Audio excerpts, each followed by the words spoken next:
Ethan Blackwood never expected his arranged marriage to Eleanor Sinclair to be anything more than a business deal, until the night she revealed her true self.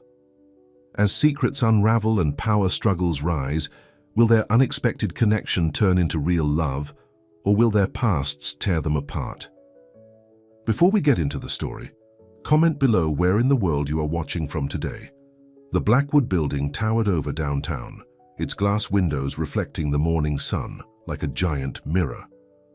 On the top floor, Ethan Blackwood stood at the window of his office, looking down at the city that his family had helped build over 3 generations.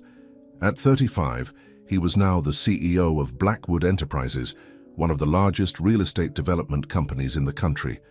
"Mr. Blackwood, your father is here to see you." His assistant's voice came through the intercom. Ethan sighed. His father rarely visited the office since retiring 5 years ago, which meant this wasn't a casual visit. "Send him in, Karen," Richard E. Blackwood walked in with the confidence of a man who had spent decades commanding rooms. Though in his 70s now, he still stood tall, his silver hair perfectly combed, his expensive suit tailored to hide the slight softening of his once athletic frame. "Son," he said simply, not bothering with pleasantries. "Dad, this is unexpected." Ethan gestured to the sitting area. "What brings you here?" Richard sat down heavily on the leather sofa. "I've just had lunch with George Sinclair." Ethan nodded. As he took a seat across from his father. George Sinclair was his father's oldest friend and business partner. "How is he?" "Not well, I'm afraid. His heart isn't what it used to be." Richard paused, his expression unreadable. "We've sealed the deal on the merger." "That's good news," Ethan said cautiously. The merger between Blackwood Enterprises and Sinclair Properties had been in the works for months. It would make them the biggest player in the market, effectively crushing their competition. "There's more." Richard leaned forward. "George has a daughter, Eleanor." "Yes, I think I've heard her name mentioned." In truth, Ethan knew very little about George Sinclair's daughter, only that she worked somewhere in the Sinclair company, keeping a low profile. "She's 30, unmarried, and she'll inherit everything when George is gone." Richard's eyes fixed on his son. "We've made a deal, George and I. You're going to marry Eleanor." Ethan laughed, but the sound died in his throat when he saw his father. "Wasn't joking. You can't be serious." "I'm dead serious. The merger is conditional on this marriage. George wants to ensure his daughter is taken care of, and I want to make sure no outsider gets control of Sinclair Properties when he's gone." Richard's tone was matter-of-fact, as if discussing nothing more significant than a regular business transaction. "This is the 21st century, Dad. People don't have arranged marriages anymore. People like us do what's necessary for the family business." Richard stood up. "The engagement will be announced next week at the charity gala. You'll meet Eleanor there. And what if I refuse?" Ethan challenged, though he already knew the answer. Richard's expression hardened. "Then I'll name your cousin Philip as my successor. He's more than willing to do what's needed for the family." Philip had been waiting in the wings for years, hoping for Ethan to slip up. The thought of his smug face taking over what Ethan had worked so hard for was unbearable. "You've got to be kidding me," Ethan muttered. "Do I look like I'm kidding?" Richard walked to the door. "Eleanor will be at the Parkview restaurant tomorrow at noon. Take her to lunch. Get to know your future wife." After his father left, Ethan poured himself a drink, his mind racing. He had always known that love was a luxury in their world. His own parents' marriage had been a strategic alliance, cold and formal. He had seen the same pattern repeated among his wealthy peers. Still, he had hoped to avoid the same fate. He pulled up his laptop and searched for Eleanor Sinclair. There wasn't much online, no social media profiles, just a few mentions in charity newsletters and one blurry photo from a company event where she stood in the background. From what he could make out, she was plain-looking, her hair pulled back, severely, glasses hiding most of her face. "Great," he muttered, "just great." Eleanor. Sinclair sat at her desk in the accounting department of Sinclair Properties, carefully reviewing the quarterly reports. She preferred working with numbers. They were predictable, logical, and didn't judge her based on appearances. Her phone buzzed with a message from her father. "It's done. You're meeting Ethan Blackwood for lunch tomorrow. Eleanor's stomach knotted. She had hoped her father would change his mind, that he'd realize forcing her into marriage was extreme, even for securing the business. But George Sinclair was old-fashioned and stubborn, especially since her mother's death 3 years ago. Eleanor? Her assistant Maggie appeared at the door. Your father wants to see you in his office. She found her father behind his large mahogany desk, looking tired. His once robust frame had thinned considerably in recent months, and worry lines had deepened around his eyes. You've heard from Richard? She asked, though she already knew the answer. Yes, Ethan has agreed. George Sinclair gestured for her to sit. This is for the best, Eleanor. The Blackwoods are a good family. Ethan is a good man. A good man who's being forced to marry a woman he's never met, Eleanor pointed out. He's practical like his father. He understands what's at stake. George sighed. Listen, I know this isn't what you wanted, but my time is running out and I need to know you'll be taken care of. I can take care of myself, Dad. I have a degree in finance. I work in this company. The business world is still a man's world. Eleanor, you're too gentle for it. He reached across the desk to take her hand. Ethan will protect you and the company when I'm gone. Eleanor bit back her frustration. Her father had never seen her as capable enough to run the company, despite her education and years of working there. In his eyes, she was still the shy, awkward girl who preferred books to parties. What if he's horrible? What if we hate each other? She asked. Then you'll have a marriage like many others in our circle, cordial, respectful, and focused on business. Her father's expression softened. But who knows? Maybe you'll grow to care for each other. Eleanor doubted it. She had seen photos of Ethan Blackwood in business magazines, tall, impeccably dressed, with dark hair and piercing blue eyes. Men like him dated models and socialites, not plain bookish women like her. What should I wear tomorrow? She asked. Resigned. Just be yourself, her father said. The problem was, Eleanor wasn't sure who herself really was anymore. The Parkview restaurant was busy when Ethan arrived the next day. He spotted her immediately at a corner table, Eleanor Sinclair looking exactly like her photo. Her brown hair was pulled back in a tight bun, thick glasses obscured her eyes, and her outfit was completely forgettable. She wore no jewelry except a simple silver watch, and her makeup, if she wore any at all, was invisible. She stood up when she saw him approaching, offering a small, nervous smile. Mr. Blackwood, she said, her voice surprisingly pleasant. Thank you for meeting me. Ethan, please, he said, shaking her hand. Her grip was firmer than he expected. Since we're apparently getting married, we should be on a first-name basis, don't you think? He saw her cheeks flush slightly as they sat down. This situation is unusual, Eleanor said after they had ordered. That's one way to put it, Ethan replied dryly. I'm curious, are you as thrilled about this arrangement as I am? How you mean being forced to marry a stranger for business reasons? The corner of her mouth lifted slightly. It's a dream come true. Ethan found himself smiling at her unexpected sarcasm. At least we agree on something. Their conversation remained polite, but distant throughout lunch. Eleanor was clearly intelligent, asking insightful questions about the merger, and offering her own thoughts on how the companies could integrate smoothly. But she revealed almost nothing personal about herself, deflecting his questions with brief, vague answers. So, Ethan said as they finished their meal, since it seems we can't get out of this, how do you want to proceed? Eleanor looked at him directly for the first time. Behind those thick glasses, her eyes were an interesting shade of hazel. I think we should be honest with each other. This is a business arrangement, not a love match. I don't expect you to love me or even to be faithful as long as you're discreet. Her bluntness surprised him.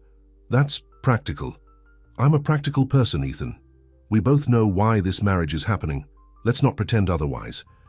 As he drove back to his office, Ethan felt strangely unsettled. Eleanor Sinclair was nothing like he had expected. Yes, she was plain and unmemorable in appearance, but there was something about her direct manner that had caught him off guard. 1 week later, the engagement was announced at the annual charity gala hosted by the Blackwood Foundation. Eleanor stood beside Ethan, uncomfortable in the designer dress her father had insisted she wear. It was beautiful but felt wrong on her, like she was playing dress-up in someone else's clothes. "Smile," Ethan whispered as another photographer approached. "You look like you're at a funeral. Isn't that what this is? The death of our freedom to choose our own partners?" she whispered back. His lips twitched. "Good point." The night passed in a blur of fake smiles and congratulations. Eleanor noticed the looks of surprise and sometimes pity from the women who circled Ethan like beautiful butterflies.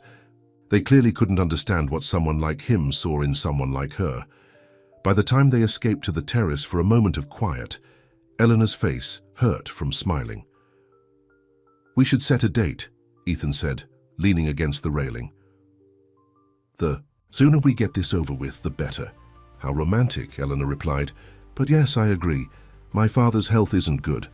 I'd like him to be there." Ethan studied her. "You really care about him, don't you? Despite what he's forcing you to do." "He's my father. Of course I care about him."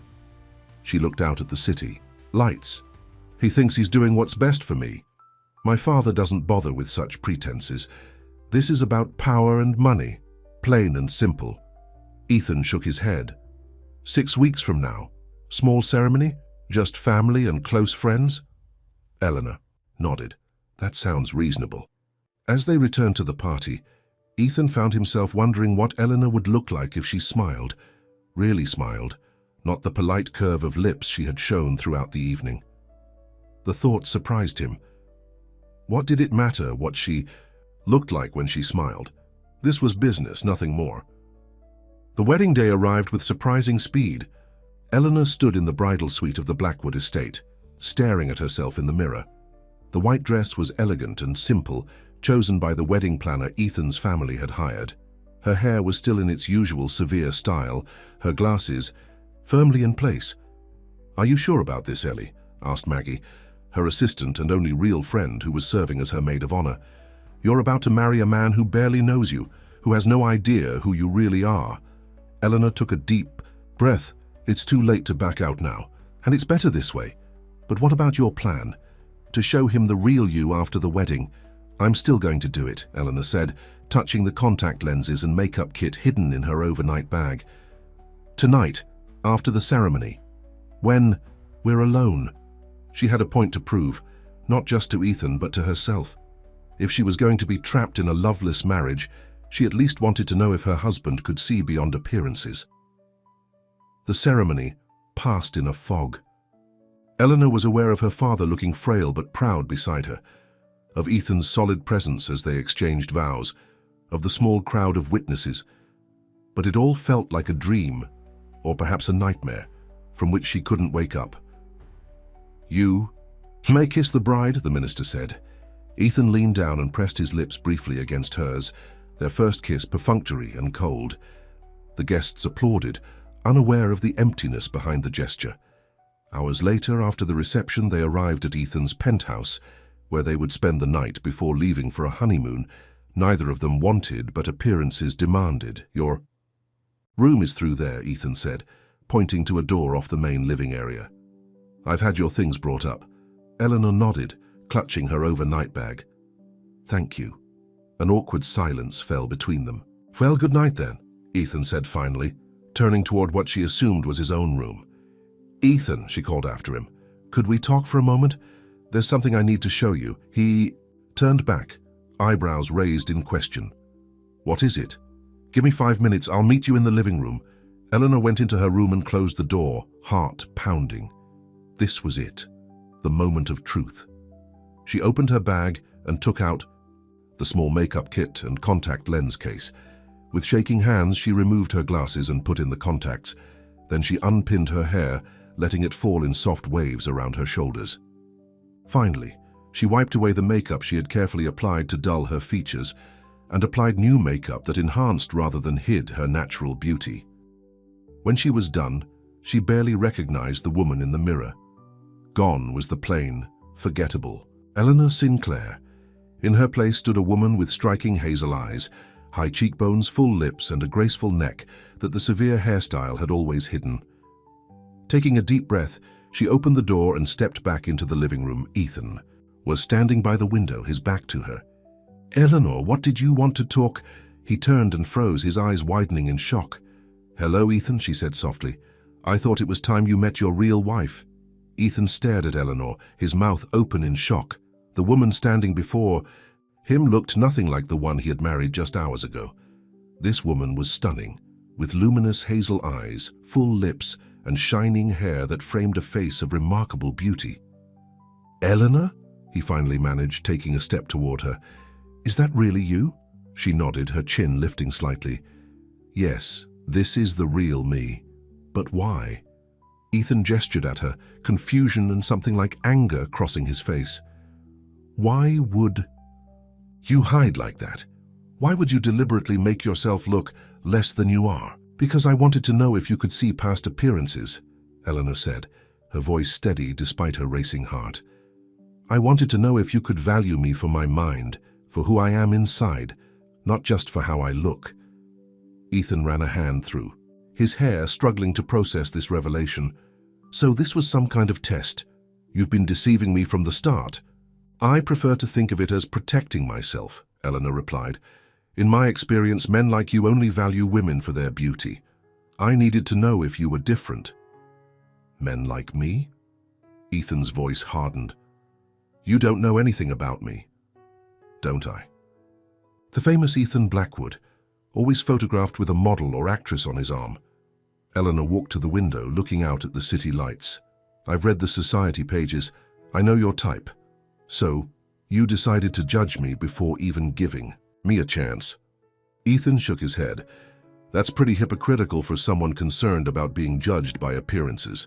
His words stung because they held truth. Eleanor turned to face him. Maybe you're right, but can you honestly tell me you would have treated me the same way if you'd seen me like this from the beginning? Ethan opened his mouth to answer, then closed it again. He couldn't lie, not when they both knew the truth. If Eleanor had looked like this at their first meeting, he would have been far more enthusiastic about their arranged marriage. That's what I thought, Eleanor said softly, seeing the answer in his eyes. An uncomfortable silence stretched between them. So what happens now? Ethan finally asked. We're married, that's a fact. Where does this revelation leave us? Eleanor had thought about this moment for weeks, but now that it was here, she wasn't sure what she wanted. I don't know. I guess we go on as planned, a marriage of convenience. You do your thing, I do mine. Just like that after dropping this bombshell? Ethan's frustration was evident. You can't just do something like this and expect everything to stay the same. What do you want from me, Ethan? Eleanor challenged. I'm still the same person I was this morning when you married me. The only difference is how I look. Ethan shook his head. No, the difference is that you didn't trust me enough to show me who you really are. How are we supposed to build any kind of relationship, even a business one, without trust?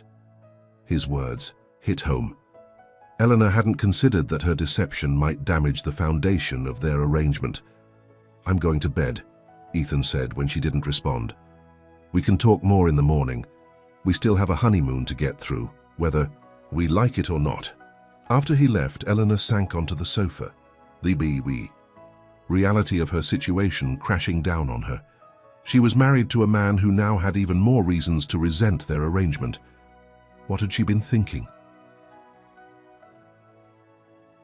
The morning brought sunshine streaming through the windows and a tense breakfast as they both tried to navigate their new reality. Your father called, Ethan said, breaking the silence. He wanted to make sure we're still planning to visit him before we leave for the honeymoon. Eleanor nodded, hiding behind a curtain of hair that she'd left loose. She felt strangely vulnerable without her glasses and severe hairstyle. Like armor she'd worn for so long, she felt naked without it. Are you going to keep up this new appearance? Ethan asked, watching her over his coffee cup. Does it matter to you? She countered. I'd prefer honesty going forward, he said simply. Whatever face you want to show the world is your business, but I'd like to know who I'm coming home to. His words surprised her. Coming home to? I thought we'd live separately after the honeymoon. Is that what you want? Ethan frowned. It would look strange, don't you think? The newlyweds living in different houses after a few weeks of marriage. He had a point. Their marriage was supposed to project stability for both families' businesses. Living separately would spark rumors.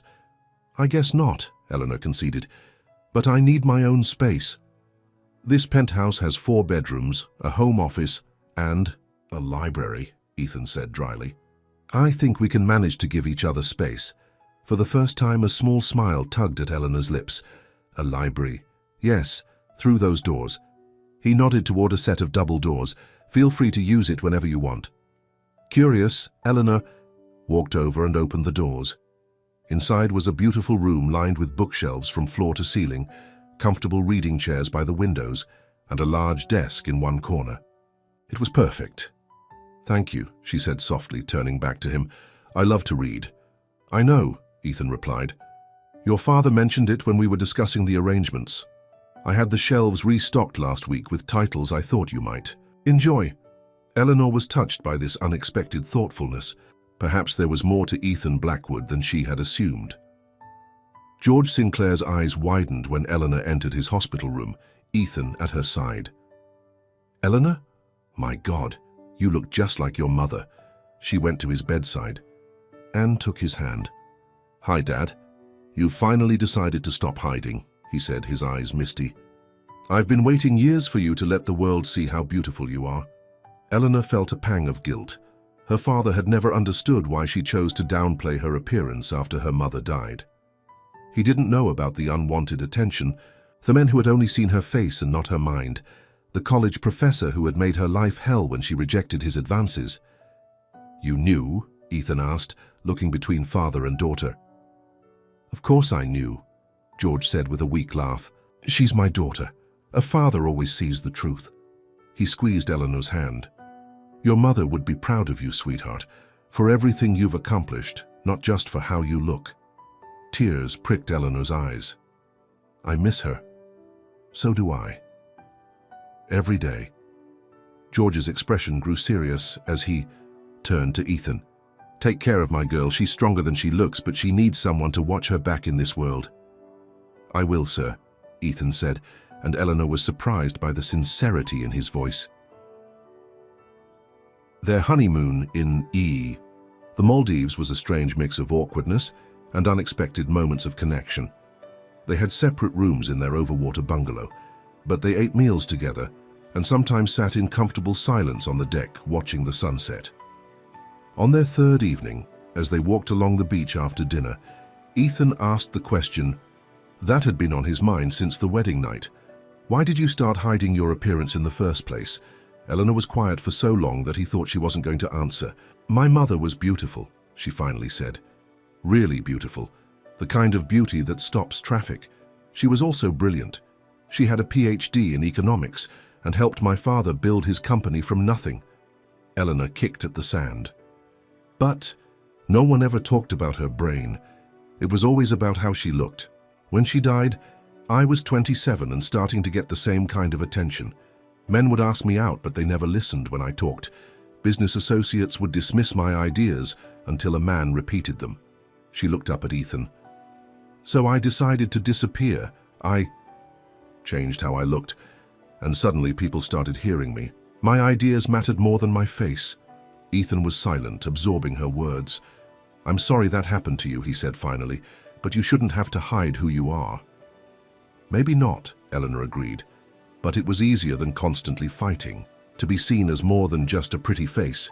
For what it's worth, Ethan said carefully, I think you're the most interesting woman I've ever met, and that has nothing to do with how you look. Eleanor gave him a skeptical glance. You don't have to say that. I'm not the kind of man who says things I don't mean, Ethan replied. You're smart, direct, and you challenge me. That's rare in my world. A small warmth sparked in Eleanor's chest at his words, but she quickly tamped it down. Getting emotionally involved would only complicate their arrangement. They returned from their honeymoon to find both their faces splashed across the business magazines, with headlines speculating about the merger and their sudden marriage. One particularly gossip-heavy publication ran side-by-side photos of Eleanor, one from before the wedding with her glasses and severe hairstyle, and one from the airport upon their return, showing her transformed appearance. Blackwood Bride's shocking transformation, the headline screamed. Ethan tossed the magazine on the kitchen counter with disgust. Vultures! Eleanor picked it up and flipped through it, her expression unreadable. They're saying I had plastic surgery to keep you interested. Does that bother you? Ethan asked. She shrugged. I learned a long time ago not to care what people say about me. The people who matter know the truth. Ethan smiled slightly. That's a healthy attitude. What about you? Eleanor asked. Does it bother you that they're saying you married me for my father's company, and now you're stuck with a plain Jane who had to get surgery to please you? First of all, you were never plain, Ethan said firmly. Different, yes, understated certainly, but never plain. And second, I don't give a damn what they print. Our families know the truth, and that's all that matters. Their eyes met, and something passed between them, a moment of understanding, perhaps even the beginning of real respect. The moment was broken by Ethan's phone ringing. He glanced at it and frowned. It's my father. I need to take this. Eleanor nodded and left him to his call, heading for the sanctuary of the library. She had just settled into one of the comfortable chairs with a book when Ethan appeared at the door, his expression grim. What's wrong? She asked, setting down her book. That was my father. Your father's had another heart attack. They've taken him to Memorial Hospital. Ethan held out his hand. Come on, I'll drive you. The hospital waiting room was cold and sterile. Eleanor sat with her head in her hands while Ethan paced nearby, making calls to ensure. George Sinclair had the best doctors available. When the doctor finally emerged, his expression told them everything. I'm sorry, Mrs. Blackwood, he said gently. We did everything we could, but your father's heart was too damaged. He passed away a few minutes ago. Eleanor felt the world tilt beneath her feet. Ethan was suddenly beside her, his arm around her, shoulders steadying her. Would you like to see him? The doctor asked. She nodded, unable to speak. Ethan walked with her to the room where her father lay, his face peaceful in death. Eleanor sank into the chair beside the bed and took her father's hand, now growing cold. Daddy, she whispered, tears flowing freely down her face.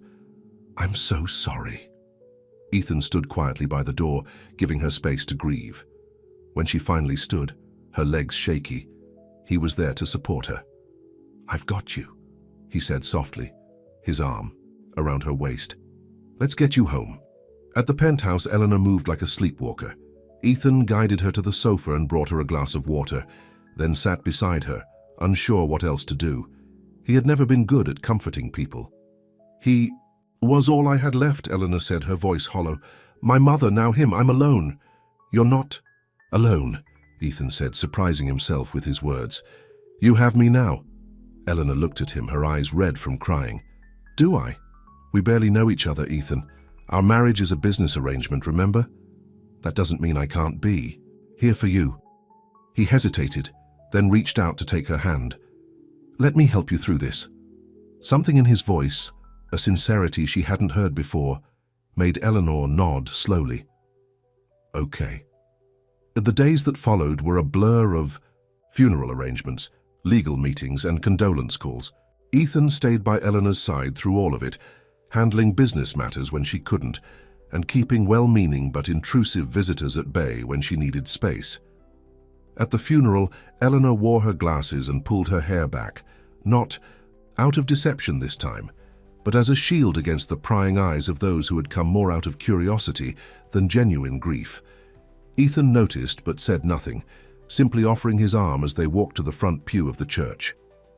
His father sat on his other side, straight-backed and solemn. Afterward, as mourners filed past to offer condolences, Richard Blackwood pulled Ethan aside. I need to speak with you, he said in a low voice. Privately. Now is not the time, Dad, Ethan replied, his eyes on Eleanor as she accepted hugs and handshakes with quiet dignity. It's about the merger, Richard insisted. There's a complication. Whatever it is can wait. Ethan turned to his father, his expression firm. My wife just lost her father. Business comes second today. Richard's eyebrows rose at the protective tone in his son's voice. Your wife, is it? Not Eleanor or the Sinclair girl? Yes, my wife, Ethan said firmly, and I'm going back to her now. As he walked away, Richard watched his son with new interest. Perhaps this arranged marriage was turning out differently than expected. Back at home, Eleanor finally allowed herself to truly break down. Sitting on the floor of her bedroom, surrounded by old photo albums, she sobbed until no more tears would come. Ethan sat beside her, not speaking, just being present. When her tears finally subsided, she leaned against his shoulder, exhausted. "Thank you," she whispered, "for being here." Ethan put his arm around her shoulders, drawing her closer. "Where else would I be?" Eleanor looked up at him, struck by the genuine concern in his eyes. For the first time, she wondered if perhaps their marriage could be more than just a business arrangement. As if reading her thoughts, Ethan reached out to gently brush a strand of hair from her face. "Get some rest," he said softly. "Tomorrow will be better." He helped her to bed and was turning to leave when she caught his hand. "Stay," she said, "just until I fall asleep. I don't want to be alone right now." Ethan nodded and sat on the edge of the bed, holding her hand as her eyes drifted closed. Long after her breathing had evened out in sleep, he remained watching over her, a strange protectiveness growing in his heart. The reading of George Sinclair's will took place a week after the funeral. Eleanor sat beside Ethan in the lawyer's office, her face a careful mask as the details of her inheritance were laid out. She was now the majority shareholder of Sinclair Properties, with a substantial personal fortune as well. "There is one condition," the lawyer said, adjusting his glasses. "Your father stipulated that your husband must serve as CEO of Sinclair Properties for a minimum of 1 year before you can take over, if you choose to do so." Eleanor stiffened beside him, and Ethan felt her hand tighten on the armrest of her chair. "What?" she said, her voice tight with anger. "That's ridiculous. I've worked in that company for years. I know it inside and out." The lawyer looked uncomfortable. "I'm sorry, Mrs. Blackwood, those are the terms." On the drive home, Eleanor was silent, staring out the window with her lips pressed into a thin line. "I know you're upset," Ethan said carefully. "But your father was just trying to protect you and the company." "Protect me?" Eleanor turned to him, her eyes flashing. "By handing over my inheritance to a man I barely know, by telling me I'm not capable of running the company I've worked in for almost a decade." "That's not what he was saying," Ethan argued. "He knew the business world can be cutthroat. He wanted to give you time to grieve, to adjust, before taking on that responsibility. And you're just happy to step in and take control, aren't you?" Eleanor's voice was bitter. "This is exactly what you and your father wanted all along." "That's not fair," Ethan said, his own temper rising. "I've been by your side through all of this. I've supported you, given you space when you needed it. I didn't have to do any of that." "No, you didn't," Eleanor agreed coldly. "After all, you already got what you wanted from this marriage, control of Sinclair Properties." Ethan pulled the car to a stop in front of their building and turned to face her. "Is that really what you think of me, after everything these past weeks?" For a moment, doubt flickered in Eleanor's eyes, but then she looked away. "I don't know what to think anymore." "Well, when you figure it out, let me know." Ethan got out of the car and handed the keys to the valet, not waiting to see if Eleanor followed. By the time she reached the penthouse, Ethan was nowhere to be seen. Eleanor found a note on the kitchen counter. "Gone to the office. Don't wait." Up. Alone in the large penthouse, Eleanor felt the weight of her grief and anger pressing down on her. Had she misjudged Ethan? Or had she been right all along about men like him, only interested in power and control? She didn't know the answer, but as she curled up in bed that night alone, she realized something that frightened her even more than her doubts. Somewhere along the way, she had started to care what Ethan Blackwood thought of her. And that was far more dangerous than any business complication. Meanwhile, in his office downtown, Ethan stared out at the city lights, a glass of scotch in his hand. Eleanor's accusation had stung, because part of him wondered if she was right. Had he really changed, or was he still the cold, calculating businessman his father had raised him to be? He thought of Eleanor's face at the hospital, the trust in her eyes when she'd asked him to stay until she fell asleep, the way something in his chest had tightened when she smiled at him for the first time on their honeymoon. "Damn it," he muttered, downing the rest of his drink. This was supposed to be a simple business arrangement. When had it gotten so complicated? 3 days passed with Eleanor and Ethan barely speaking to each other. She spent her days at Sinclair Properties trying to maintain a sense of normalcy despite her father's absence. Ethan threw himself into work at Blackwood Enterprises, coming home late each night after Eleanor had gone to bed. The tension between them hung in the air like a storm cloud, neither willing to be the first to break the silence. On the fourth day, Eleanor arrived at her father's, now her office, to find Ethan already there, reviewing files with her assistant Maggie. "What are you doing here?" Eleanor asked, stopping in the doorway. Ethan looked up, his face carefully neutral. "Good morning to you too. I'm reviewing the quarterly reports." "Why?" Eleanor set her purse down with more force than necessary. "Because according to your father's will, I'm now the CEO of this company." Ethan's tone was matter of fact. "I need to understand what I'm working with." Maggie glanced between them, clearly sensing the tension. "I'll leave these files for you to review, Mr. Blackwood. Mrs. Blackwood, your 10 o'clock appointment called to reschedule." After Maggie left, Eleanor crossed her arms over her chest. "You could have told me you were coming in today." "I tried," Ethan said. "You were already asleep when I got home last night, and you were gone before I woke up this morning." Eleanor had nothing to say to that. It was true she had been avoiding him. "Look," Ethan said with a sigh, "I know you're angry about the will. I understand that. But we're stuck with each other and with this situation. We can either work together or make each other miserable." "Fine," Eleanor said reluctantly. "What do you want to know about the company?" For the next 2 hours, they reviewed files together, Eleanor explaining the projects her father had been working on and the company's financial standing. Despite her initial resistance, she found herself impressed by Ethan's quick understanding and insightful questions. "You know," he said as they finished, "you'd make a good CEO yourself. Your grasp of the business is impressive." Eleanor looked up in surprise. "You think so?"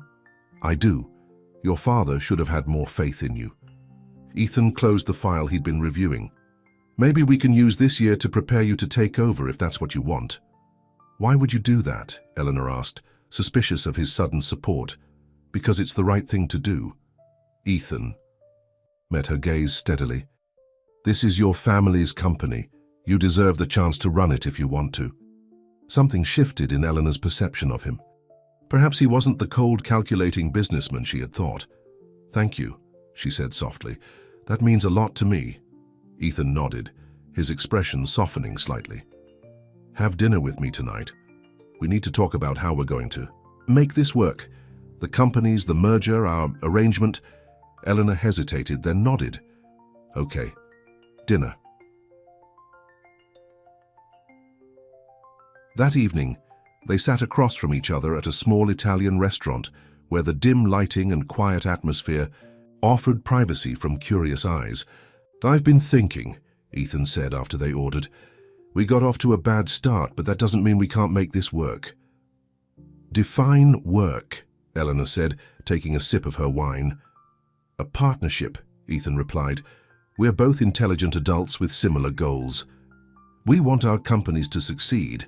We both value honesty and directness. That's not a bad foundation." "For a business relationship," Eleanor clarified. Ethan studied her face. "Is that all you want this to be?" The question caught her off guard. "What else could it be? We barely know each other. We were forced into this marriage." "True," Ethan conceded, "but people have built successful marriages on less." Eleanor raised her eyebrows. "Are you saying you want a real marriage? With me?" "I'm saying I'm open to the possibility." Ethan leaned forward. "Before you showed me the real you, and I don't just mean your appearance, I was resigned to a cold, business-like arrangement. But these past weeks, I've seen someone I could grow to care about." Eleanor felt her heart beat faster at his words, but fear held her back. "How do I know this isn't just about my looks? Now that you've seen I'm not plain, maybe you're just willing to settle." "Is that what you think?" Ethan looked genuinely hurt. "After everything we've been through?" "I don't know what to think," Eleanor admitted. "My whole adult life I've been careful about who I let close to me. It's hard to change that overnight." "I'm not asking for overnight," Ethan said. "I'm asking for a chance. Let's get to know each other. Really know each other. No more masks, no more pretending." Eleanor considered his words. The idea was both terrifying and tempting. What exactly are you proposing? A fresh start, Ethan said. We date, like normal people. We learn about each other. We see where it goes. While being married and running companies together, Eleanor pointed out. Ethan smiled slightly. I admit it's not conventional, but then neither are we. For the first time in days, Eleanor felt herself smiling back. No, we're certainly not. The rest of dinner passed pleasantly, their conversation turning to lighter topics, books they'd enjoyed, places they'd traveled, childhood memories. By the time they left the restaurant, something had shifted between them. The tension was still there, but it had transformed into something else, a spark of possibility. The following weeks brought a new rhythm to their lives. During the day, they worked together at Sinclair Properties, Ethan taking on the role of CEO, while making sure Eleanor was involved in every major decision. In the evenings, they began the strange process of dating while already married. They went to movies, tried new restaurants, and spent hours talking in the library of their penthouse. Eleanor gradually let her guard down, allowing Ethan to see more of her true self, her dry sense of humor, her passion for literature, her fierce intelligence. In turn, Ethan revealed parts of himself he rarely showed others, his love of classical music, his secret hobby of woodworking learned from his grandfather, his complicated relationship with his father. He always expected perfection, Ethan explained one evening as they sat in the library, a fire crackling in the fireplace. Any grade below an A was a failure. Any business deal that wasn't completely in our favor was a disappointment. That sounds lonely, Eleanor said softly. Ethan looked at her in surprise. I never thought of it that way. But yes, it is. My father doesn't know how to be anything but a businessman, even with his own son. My father was the opposite, Eleanor said, curling her feet under her on the sofa. After my mother died, he became overprotective. He couldn't bear the thought of losing me too. Is that why you went along with the arranged marriage? Ethan asked. To please him? Eleanor nodded. Partly. I also knew how much the merger meant to him. He'd worked his whole life building that company. Do you regret it? Ethan's voice was quiet. Marrying me? Eleanor looked at him, at the man who had become so much more than the cold businessman she had first met. No, she said honestly. I don't regret it. Something changed in Ethan's expression, a warmth entering his eyes that made Eleanor's heart skip. He reached out, brushing a strand of hair from her face, his fingers lingering against her cheek. Eleanor, he said softly, leaning closer. The ringing of his phone shattered the moment. Ethan pulled back with a frustrated sigh and checked the screen. It's my father, I should take this. Eleanor nodded, her cheeks flushed, her heart racing at what had almost happened. Richard, Ethan said into the phone, his voice noticeably cooler. What is it? As he listened, his expression hardened. That's not what we agreed to. No, I won't do that to her. This isn't about the money anymore. After hanging up, Ethan paced the room, tension radiating from him. What's wrong? Eleanor asked. My father, Ethan said grimly. He wants to restructure the merger in a way that would essentially gut Sinclair Properties, sell off its assets, lay off most of the staff, and absorb what's left into Blackwood Enterprises. He can't do that, Eleanor said, standing up. The agreement was for an equal partnership. An agreement he made with your father, who's no longer here to enforce it. Ethan ran a hand through his hair. He thinks I'll go along with it because I've always followed his lead in business. And will you? Eleanor asked, searching his face. No, Ethan said firmly. I won't betray your trust like that, or your father's memory. Relief flooded through Eleanor. Thank you. Don't thank me yet, Ethan warned. My father won't take this well. He's used to getting his way. Richard Blackwood's response came the very next morning. He called an emergency board meeting at Blackwood Enterprises, one that Ethan, as CEO of Sinclair Properties, wasn't officially required to attend. I should be there, Ethan said as he hurriedly dressed. He's planning something. I'm coming with you, Eleanor insisted. This involves my company too. When they arrived at Blackwood Enterprises, the board meeting was already underway. Richard stood at the head of the table, looking confident and in control. Ah, Ethan, he said as they entered. And Eleanor. How nice of you to join us. What are you doing, Dad? Ethan asked, his voice hard. Just discussing the future of our company. Richard gestured to the presentation on the screen behind him, which showed a restructuring plan for both companies. I was just explaining to the board how the Sinclair acquisition will be handled.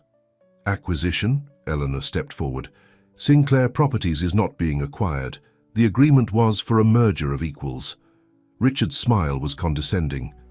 My dear, business conditions change. Your father is no longer with us, and without his leadership, Sinclair Properties isn't the powerhouse it once was. That's not true, Ethan said, moving to stand beside Eleanor. Sinclair Properties is as strong as ever. Eleanor and I have been reviewing the books. The company is thriving. Perhaps, Richard conceded, but the board agrees with me that this new arrangement would be more profitable. Ethan looked around the table at the board members, most of whom had worked with his father for decades. They avoided his gaze. This isn't right, Ethan said firmly, and I won't be part of it. You don't have a choice, Richard replied. The board has already voted to proceed. You may be CEO of Sinclair now, but you're still a minority shareholder in Blackwood Enterprises. You can't stop this. Eleanor stepped forward, her eyes flashing with anger. Actually, he can, because as of last week, I transferred 15% of my Sinclair shares to Ethan. The room fell silent. Richard stared at her in shock. What? He finally managed. It was a wedding gift, Eleanor said coolly. One that gives Ethan enough voting power to block any hostile takeover attempt. You can check the paperwork, Ethan added. It's all legal and binding. Richard's face flushed with anger. You went behind my back? Your own father? I learned from the best, Ethan replied. Isn't that what you always taught me? To anticipate my opponent's moves? This isn't over, Richard warned. The board still supports me. Perhaps, Ethan agreed. But they should know that if this plan goes forward, Eleanor and I will take Sinclair Properties private again. We'll dissolve the merger completely, and Blackwood will lose its most valuable partnership in decades. Murmurs broke out among the board members. Richard glared at his son, seeing him perhaps for the first time not as a dutiful heir, but as a worthy opponent. We'll continue this discussion later, Richard said tersely, dismissing the meeting. As the board members filed out, Richard approached Ethan and Eleanor. You're making a mistake, he said in a low voice. Both of you. No, Dad, Ethan replied. For the first time in my life, I'm doing what's right instead of what's profitable, and it feels good. After Richard stormed out, Eleanor turned to Ethan. I should have told you about the shares. I was going to surprise you, but then all this happened. It was a timely surprise, Ethan said with a small smile. Though I'm curious, why did you do it? A week ago, you barely trusted me. Eleanor looked up at him. People change. You showed me I could trust you when you stood by me after my father died. When you offered to help me learn to run the company myself. Not many men in your position would do that. Ethan took her hand. Thank you for believing in me. We make a good team, Eleanor said softly. Yes, Ethan agreed, his eyes warm as they met hers. We do. The confrontation with Richard marked a turning point. Word spread quickly through both companies that the young Blackwoods had stood up to the old lion. To everyone's surprise, the news was largely met with approval. Richard's ruthless business tactics had made him many enemies over the years, and the staff at Sinclair Properties were relieved that their jobs were secure. Your father isn't speaking to you, is he? Eleanor asked one evening a week after the board meeting. Ethan shook his head. Not a word. It's the silent treatment. His favorite punishment when I was growing up. I'm sorry, Eleanor said, genuinely concerned. I know how much his approval means to you. It used to, Ethan admitted, but I'm starting to realize that I've spent my whole life trying to please a man who's never satisfied. Maybe it's time to focus on what I want instead. And what do you want? Eleanor asked. Ethan looked at her, his eyes intense. Right now, to finish what we started the other night before my father called. Eleanor's breath caught as Ethan moved, closer to her on the sofa. This time, when he cupped her face in his hands, there was no interruption. His lips met hers in a kiss that started gentle, but quickly deepened with a passion that surprised them both. When they finally pulled apart, both breathless, Ethan rested his forehead against hers. "I've been wanting to do that for weeks." "Me, too," Eleanor admitted, her hands still clutching the front of his shirt. "So where do we go from here?" Ethan asked. Eleanor smiled. "For a start, I think we should move this to the bedroom. The real one, not our separate rooms." Ethan's eyes darkened with desire. "Are you sure?" "I'm sure," Eleanor said, taking his hand and standing up. "I think it's time we acted like a real married couple, don't you?" The next morning, Eleanor woke to find Ethan watching her, a soft smile on his face. "What?" she asked, self-consciously tucking her hair behind her ear. "Just admiring my wife," he said, tracing a finger along her bare shoulder. "How you're beautiful when you sleep." "Only when I sleep," Eleanor teased. "No," Ethan said seriously. "You're beautiful all the time, and not just on the outside." He kissed her forehead. "I think I'm falling in love with you, Eleanor Blackwood." The word sent a thrill through her. "Even though our marriage was arranged? Even though I deceived you about who I really was?" "Maybe because of all that," Ethan said thoughtfully. "If we'd met under normal circumstances, I might never have gotten to know the real you. I might have been too distracted by your beauty to see your strength, your intelligence, your heart." Eleanor traced the line of his jaw with her fingertips. "I think I'm falling in love with you too. And it terrifies me." "Why?" Ethan caught her hand and pressed a kiss to her palm. "Because I've spent years protecting myself from getting hurt, from being judged for my appearance instead of who I am. And now I've let you in, shown you everything. And I'm still here," Ethan finished for her, "and I'm not going anywhere." Their peaceful morning was interrupted by Ethan's phone ringing. He groaned but reached for it. "It's Philip, my cousin," he said with a frown before answering. "What is it, Philip?" Eleanor watched as Ethan's expression changed from irritation to shock. "When?" he demanded. "Is he all right?" After hanging up, Ethan turned to Eleanor, his face grave. "My father's had a heart attack. He's at Memorial Hospital." The hospital corridor was painfully familiar to Eleanor, bringing back memories of her own father's final days. She held Ethan's hand tightly as they waited for news. "Mr. Blackwood?" A doctor approached them. "Your father is stable. He had a mild heart attack, likely brought on by stress. We're keeping him for observation, but he should make a full recovery." Ethan let out a breath of relief. "Can I see him?" "Yes, but briefly. He needs rest." In the hospital room, Richard Blackwood looked smaller somehow, vulnerable in the hospital bed with monitors beeping around him. "Dad?" Ethan said softly, approaching the bed. Richard's eyes opened. "Ethan, you came." "Of course I came," Ethan said, pulling a chair close to the bed. "You're my father." Richard's gaze moved past Ethan to Eleanor, who stood near the door. "You brought her?" "Yes," Ethan said firmly. "Helena is my wife. We come as a package now."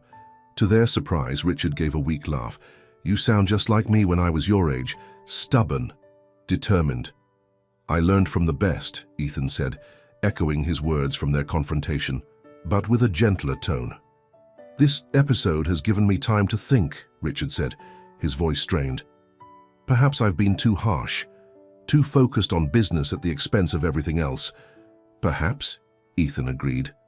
"Your mother always said I'd regret it someday," Richard continued, "putting profit above family. I think she was right." Eleanor stepped forward. "Mr. Blackwood, I know we haven't had the best start, but Ethan loves you, and life is too short for regrets.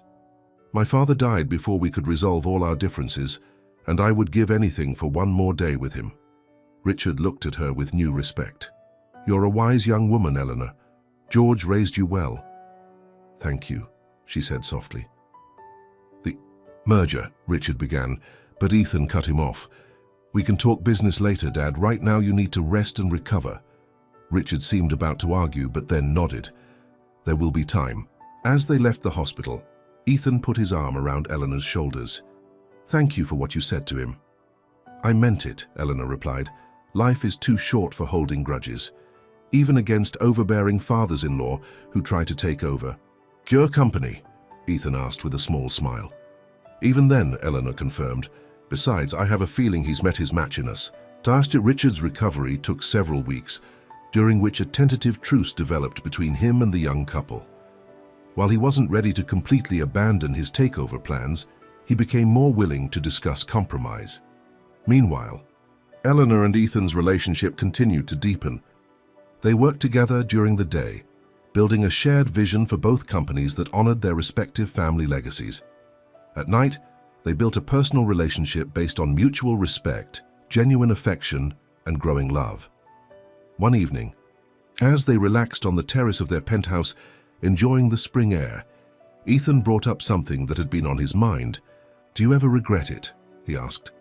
"The way we started, the deception." Eleanor considered the question. "I regret that I felt I needed to hide who I was, but I don't regret how things turned out." She looked at him. "What about you? Do you regret marrying me sight unseen?" "Never," Ethan said without hesitation, "though I admit when my father first told me about the arrangement, I was furious. I thought he was ruining my life." "And now?" Eleanor asked, a hint of vulnerability in her voice. Ethan pulled her into his arms. "Now I think it was the best thing that ever happened to me." "You're the best thing that ever happened to me." Eleanor rested her head against his. 6 months had passed since Richard's heart attack. The seasons had changed, summer sliding into fall, and with the changing weather came changes in both the Blackwood and Sinclair businesses. After weeks of negotiations, a new merger agreement had been reached, one that respected both companies' legacies while creating a stronger combined entity. Richard, humbled by his health scare, had become more willing to listen to Ethan and Eleanor's ideas. He hadn't completely softened. The old lion still had his claws, but there was a newfound respect in his eyes when he looked at his daughter-in-law. On a crisp October morning, Eleanor stood in front of the mirror in their bedroom, adjusting her blazer for the board meeting where the final merger documents would be signed. She still marveled sometimes at how much her life had changed in less than a year. From a reluctant bride hiding behind thick glasses to a confident businesswoman and a woman in love, the transformation felt almost unbelievable. Ethan came up behind her, wrapping his arms around her waist and meeting her eyes in the mirror. "Ready for the big day?" "Almost," Eleanor said, leaning back against him. "Just a little nervous." "You're going to be amazing," Ethan said, pressing a kiss to her temple. "You always are." Eleanor turned in his arms to face him. "Do you ever wonder what would have happened if I hadn't shown you the real me that night? If I'd kept hiding?" "Sometimes," Ethan admitted. "But I think we would have found our way to each other eventually. Some things are just meant to be."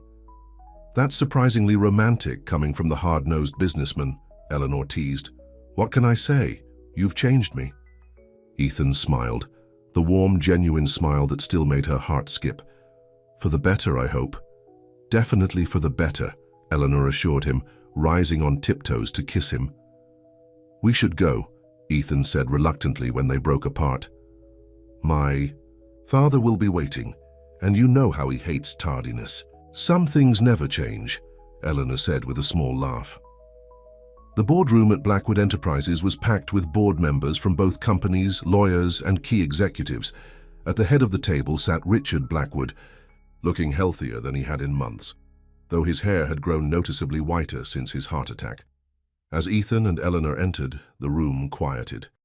All eyes turned to the young couple who had defied expectations and created a new vision for the merged companies. "Ah, here they are," Richard said, standing to greet them. "Now we can begin." For the next hour, final details were discussed, documents reviewed, and questions answered. Throughout it all, Eleanor spoke confidently about the financial implications, impressing even the most skeptical board members with her knowledge and insight.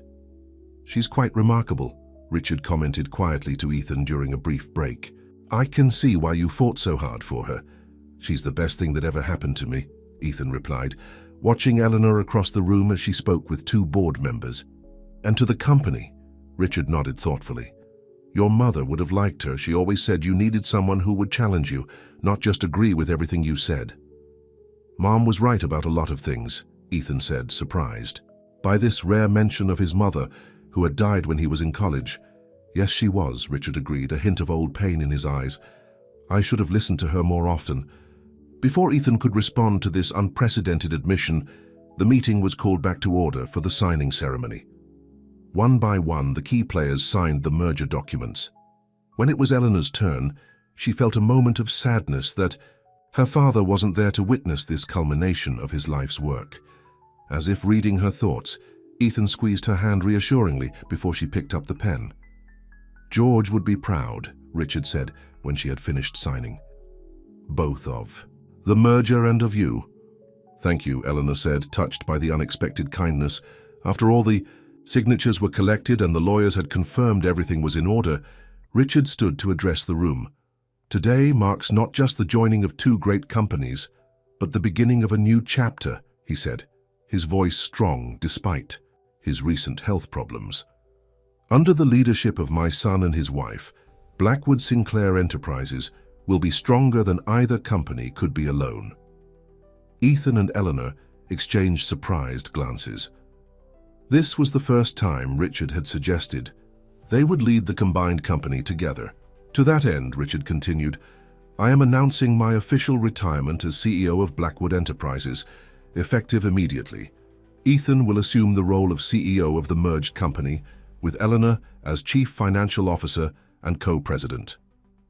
Applause filled the room, though a few of the older board members looked startled by the announcement. Richard had been expected to stay on for at least another year. Are you sure about this, Dad? Ethan asked when the meeting adjourned and they had a moment alone. My doctor has been telling me to slow down for years, Richard said with a shrug. And my recent episode made me realize I'm not immortal. Besides, he added with a hint of his old sharpness, I'd rather leave on my own terms than be carried out feet first. A wise decision, Eleanor said with a small smile, though I hope you'll still be available for advice when we need it. Count on it, Richard assured her. I may be retiring, but I'm not dead yet. Speaking of which, when are you two planning to give me a grandchild? I'm not getting any younger, you know. Dad, Ethan protested. Eleanor laughed, linking her arm through Richard's. We're working on it, I promise. Now, shall we go celebrate? I think this occasion calls for champagne. Later that evening, Eleanor sat alone in the library of their penthouse, a book open on her lap, but her mind elsewhere. The day had been a whirlwind of emotions, pride in what they had accomplished, nostalgia for her father, and excitement about the future. Ethan found her there, still in her business suit, staring out the window at the city lights. Penny 4. Your thoughts, he said, sitting beside her on the window seat. I was just thinking about my father, Eleanor admitted. How he'd arranged our marriage thinking it would protect me, and how it ended up giving me everything I never knew I wanted. Which is, Ethan asked, taking her hand. A true partner, Eleanor said, looking at him with love in her eyes. Someone who sees me, the real me, and loves me anyway. Not anyway, Ethan corrected gently. Because of who you are. All of you, your brilliance, your kindness, your strength, even your stubbornness. Hey, Eleanor protested with a laugh. It's one of your many charms, Ethan assured her, pulling her closer. One I've grown quite fond of, actually. Eleanor rested her head on his shoulder. We've come a long way from that first awkward lunch, haven't we? We certainly have. Ethan pressed a kiss to the top of her head.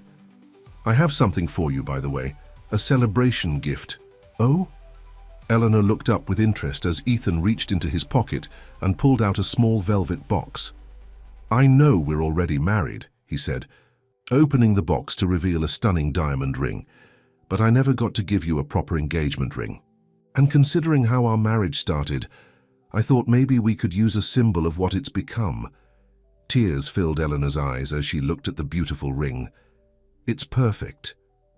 There's an inscription, Ethan said, taking the ring out of the box and showing her the words engraved inside. To the real you with all my love. Oh, Ethan, Eleanor whispered, as he slipped the ring onto her finger beside her wedding band. I love you, Eleanor, Ethan said, his eyes shining with emotion. Not for how you look, not for your company or your business skills, though all those things are wonderful. I love you for who you are, the woman I've come to know over these months together. I love you too, Eleanor said, her voice catching, so much more than I ever thought possible. As their lips met in a tender kiss, Eleanor marveled at the journey that had brought them here. From a business arrangement to true love, from masks and deception to complete honesty and trust. Their kiss deepened, and Ethan pulled her closer, his hands tangling in her hair. "What do you say we move this celebration to the bedroom?" he murmured against her lips. Eleanor smiled, her heart full of love for this man who had seen beyond her defenses to the woman beneath. "Lead the way, Mr. Blackwood."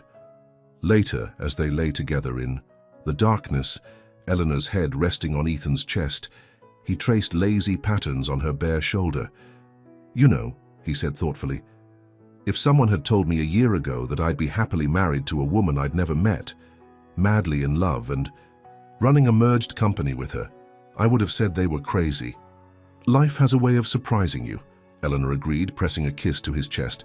"Speaking of surprises, I have one for you too." "Oh?" Ethan looked down at her curiously. "What kind of surprise?" Eleanor took his hand and placed it on her still flat stomach. "Your father's wish is coming true sooner than he thinks. We're going to have a baby." Ethan's eyes widened in shock, then filled with joy. "Are you serious? When? How long have you known?" "I just found out yesterday," Eleanor said, laughing at his excitement. "I'm about 8 weeks along according to the doctor. I was going to tell you after the merger was finalized, and then your father made that comment about grandchildren, and I nearly blurted it out right there." "A baby," Ethan said in wonder, his hand still resting protectively over her stomach. "Our baby." "Are you happy?" Eleanor asked, a hint of vulnerability in her voice. "Happy doesn't begin to cover it," Ethan assured her, pulling her close for a kiss. "I'm ecstatic. Terrified but ecstatic." "Me too," Eleanor admitted. "I never saw myself as a mother. Growing up, I was so focused on proving myself in business, on making my father proud." "You're going to be an amazing mother," Ethan said with certainty. "Just like you're an amazing businesswoman, an amazing wife, an amazing everything." Eleanor smiled, feeling truly at peace for perhaps the first time in her life.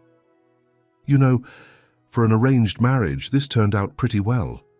"Better than pretty well," Ethan corrected, kissing her again.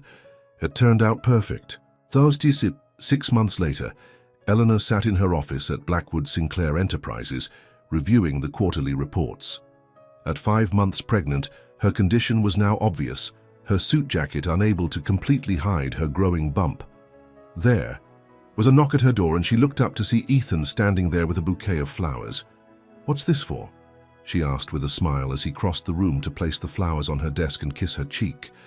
"Do I need a reason to bring my beautiful wife flowers?" Ethan asked innocently. "No, but you usually have one," Eleanor replied, knowing him too. Well, Ethan laughed. "You caught me. It's our 1-year anniversary of our first meeting, not our wedding."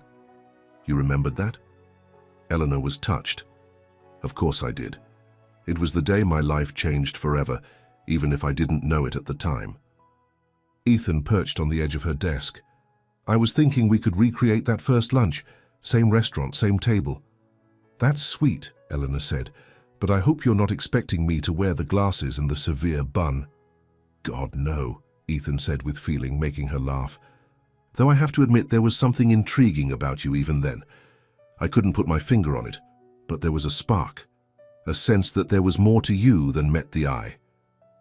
"And now you know all my secrets," Eleanor said, her hand resting on her belly where their child grew. "Not all of them, I hope," Ethan said with a wink. "I like that you can still surprise me." There was another knock at the door, and Richard entered without waiting for an answer. Despite his retirement, he still spent most days at the office, ostensibly as a consultant, but really because he couldn't stay away. "Am I interrupting?" he asked, noting the flowers. "Just reminding my wife how lucky I am," Ethan said, standing to greet his father. "What brings you here, Dad?" "The Thompson deal," Richard said, "all business as usual. They're trying to change the terms again." "Let me guess," Eleanor said, exchanging an amused glance with Ethan. "They want more time to secure financing." "Exactly," Richard confirmed. "I told them it was unacceptable, but they're insisting on speaking with the CEO. And I'm sure you politely directed them to me," Ethan said dryly. "Of course," Richard said. though his expression suggested his words had been anything but polite. "They're waiting in the conference room." "I'll handle it," Ethan said with a sigh. "Rain check on lunch?" he asked Eleanor.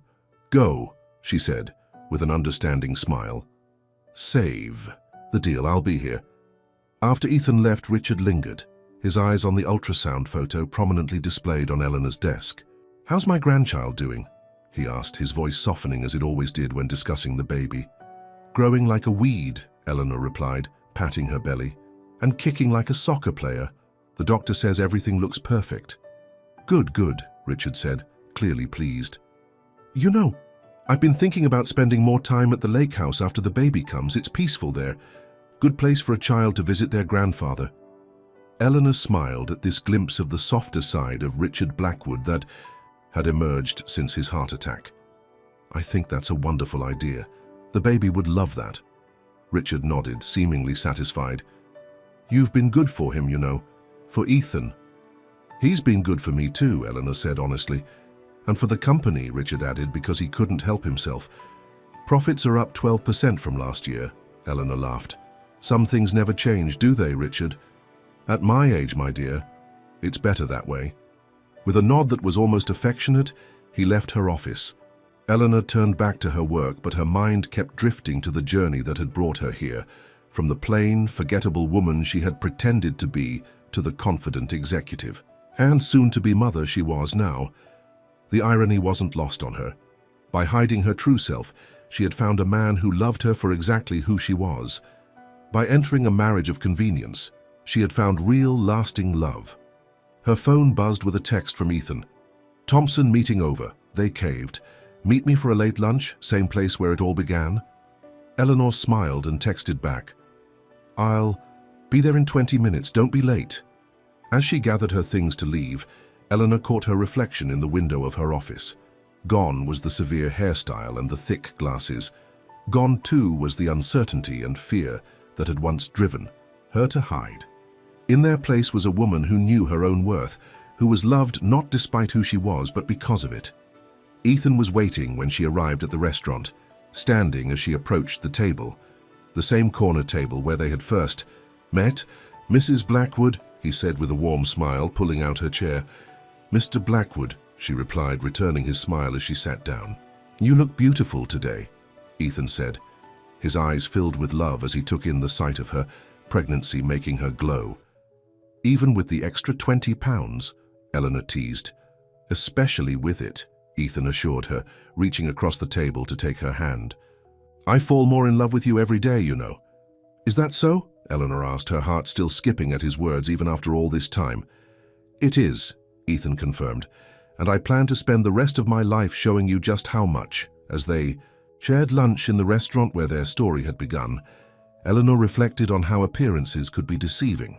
She had hidden her beauty, thinking it would protect her heart. Ethan had presented himself as a cold businessman, hiding his capacity for love and compassion. But masks, no matter how carefully constructed, couldn't last forever. The truth always found its way to the surface, and sometimes, when the masks finally fell away, what was revealed was more beautiful than anyone could have imagined. "What are you thinking about?" Ethan asked, noticing her thoughtful expression. "Just how lucky I am," Eleanor replied, squeezing his hand. "That my father forced me to marry you, that you saw through my disguise, that we found each other despite everything. I'm the lucky one," Ethan insisted, "and I plan to remind you of that every day for the rest of our lives." As his lips met hers in a tender kiss, Eleanor knew that this was what happily ever after truly meant. Not a perfect fairy tale ending, but a real love story, with all its complications and challenges and unexpected joys. A love built not on appearances or arrangements, but on seeing and accepting each other's true selves, masks and all. And in that moment, surrounded by the bustle of the restaurant where their journey had begun, Eleanor Blackwood knew with absolute certainty that she wouldn't change a single step of the path that had led her here, to this man, this love, this life that was more beautiful and fulfilling than anything she could have imagined. Some things, after all, were simply meant to be. The end.